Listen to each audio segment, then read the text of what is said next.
ហេតុអីបានជាសត្វឃ្មុំក្រោយពេលដែលតិចនរណាម្នាក់វានឹងបាត់បង់ជីវិតភ្លាមបងប្អូនគេមើលវីដេអូនេះទាំងអស់គ្នានេះក៏ដោយសារតែទរណិចរបស់សត្វឃ្មុំវាខុសពីសត្វដទៃផ្សេងទៀតដូចជាសត្វអម៉ាល់សត្វស្រាំងឬក៏សត្វកន្ទេសឡង់ទរណិចរបស់សត្វឃ្មុំគឺមានបន្លាតូចជាច្រើនក្រោយពេលដែលវាចាក់ទម្លុះស្បែករបស់យើងបន្លាតូចជាច្រើននឹងព្យាយាមស្អិតជាប់នៅក្នុងស្បែករបស់យើងដែលជាហេតុធ្វើឲ្យឃ្មុំមិនអាចដកទរណិចរបស់វាចេញបានទេទោះបីជាវារើបំរាស់យ៉ាងណាក៏ដោយគឺវាបានត្រឹមតែរបូតក្រពេញពឹសមកជាប់ជាមួយនឹងទរណិចរបស់វាដែលជាហេតុធ្វើឲ្យឃ្មុំក្រោយពេលតិចនរណាម្នាក់គឺវានឹងបាត់បង់ជីវិតភ្លាមហើយមួយទៀតនៅពេលដែលឃ្មុំតិចរឿងដែលយើងអាចធ្វើទៅបានគឺព្យាយាមដកទរណិចឲ្យបានលឿនតាមតែអាចធ្វើទៅបានបើមិនដូច្នេះទេ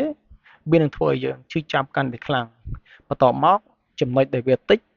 វានឹងធ្វើឲ្យស្បែកនិងសារពាង្គកាយរបស់យើងមានការហើមខ្លាំងខុសពីធម្មតាដូច្នេះជំរើសទី1ដែលយើងធ្វើក្រោយពេលដែលឃ្មុំតិចគឺយើងដកទរណិចឲ្យលឿនតាមតែអាចធ្វើទៅបាន